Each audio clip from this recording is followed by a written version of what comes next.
В таких ситуациях людей не бросают. Что будет с карьерой Алены Косторной после операции? Алена впервые ляжет на хирургический стол и пропустит первую часть сезона. А вернется ли она вообще в большой спорт, и зачем ей это? Алена Косторная воодушевленно готовилась к новому сезону после череды серьезных травм и перехода к Елене Буяновой. Фигуристка с удовольствием рассказывала, что ей поставили красивые программы, а ее активное участие в ледовых шоу подтверждало, что она набирает форму и намерена заново включиться в борьбу. Вырисовывалась вполне себе радужная картина спортивного будущего девушки. Вступит в новый олимпийский цикл с чистого листа, снова появится на соревнованиях, постепенно восстановит тройной аксель. Однако судьба подкинула ей очередное испытание. Алене предстоит операция на бедре, и вернуться к тренировкам она сможет в лучшем случае к середине сентября. Естественно, на контрольных прокатах мы ее не увидим. А увидим ли мы вообще Косторную на льду? Сможет ли Алена вернуться и нужно ли это ей самой? Операция на бедре у Алены Косторной запланирована на конец августа. Причиной для нее послужила застарелая травма бедра у фигуристки. Долгое время повреждение Алену не беспокоило и позволяло кататься. Но в это межсезонье вдруг напомнила о себе. И напомнила так, что девушка обратилась к медикам. В ЦСКА я тренировалась регулярно, но не каталась, не выходила на лед практически с приезда со сборов в Новогорске. Была застарелая травма бедра, которая долгое время не давала о себе знать. Однако в один момент так выстрелила, что я пошла на обследование. В общем, уже завтра ложусь в стационар делать операцию, так что к контрольным прокатам восстановиться не успею, на лед выйду не раньше второй половины сентября. Программы мы уже поставили, они очень красивые, интересные, это всем знакомые истории, такую музыку я пока ни у кого не слышала. Надеюсь, все сложится хорошо, рассказала Косторная. Оптимизма Алене, конечно, не занимать. Но количество ее травм за последние несколько месяцев неприятно зашкаливает. Само слово «операция» применительно к ней пугает и вызывает негодование.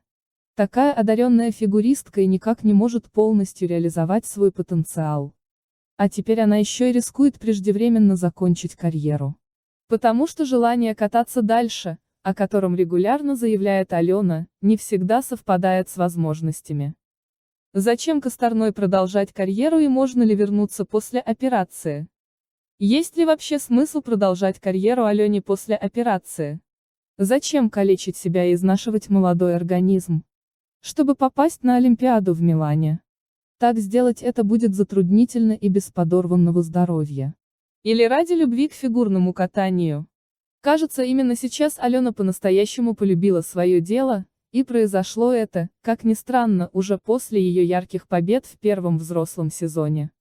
Она знает, чем выгодно отличается от других фигуристок, что ее скольжение заслуживает внимания не меньше, чем самые сложные четверные прыжки, а обаяние и артистизм позволяют представать на льду в самых разных образах. Однако операция в подавляющем большинстве случаев – крайняя мера, а значит травма существенная. Скорого возвращения Алены на соревновательный лед ждать не стоит. По ее же словам, при наиболее удачном раскладе она появится на чемпионате России в конце декабря. Но она не первая и, к сожалению, не последняя из фигуристов, кто проходит через операции и жуткие травмы. Однако, как показывает практика, шансы на возвращение есть. Евгений Плющенко попадал на стол хирурга аж 17 раз. Однако это не помешало ему построить невероятно длинную карьеру и выступить на 4 Олимпиадах. Елена Бережная выиграла в паре с Антоном Сихарулидзе олимпийское золото в 2002 году, хотя за 4 года до этого перенесла сложнейшую операцию на голове. Наталья Забияка в свое время избежала операции после жуткого удара головой о лед, но 10 дней провела в реанимации с неизвестным исходом, а затем в паре с Александром Энбертом выиграла олимпийское серебро в команде на играх в Пхенчхане. А прошлой осенью весь мир наблюдал, как с ледовой арены на Гран-при в Японии уносят на руках Дарью Усачеву.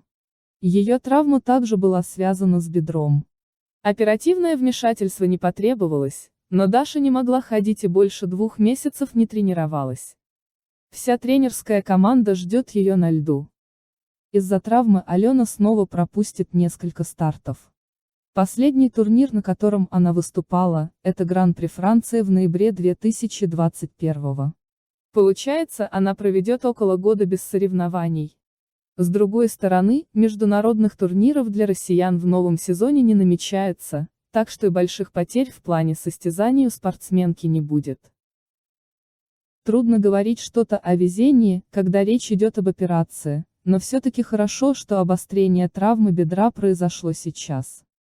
Алена может спокойно восстановиться и не форсировать события.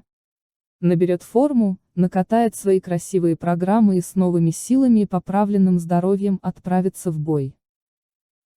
Здорово, что в этой неприятной ситуации рядом с Аленой находятся люди, которые верят в нее. Елена Буянова очень тепло поддержала новую воспитанницу и объявила, что надеется на продолжение сотрудничества. В таких ситуациях людей не бросают. В работе проблем вообще не было, и естественно она уже наша. Вся тренерская команда ждет ее на льду. Мы продолжим работу на постоянной основе. Она держит себя на позитиве, целеустремленная в своих желаниях. Надеюсь, этот настрой у нее сохранится, сообщила Буянова. Многочисленные болельщики тоже ждут Алену на льду. Ведь ее огромный дар до сих пор полностью не раскрыт. И именно поэтому так хочется увидеть ее возрождение.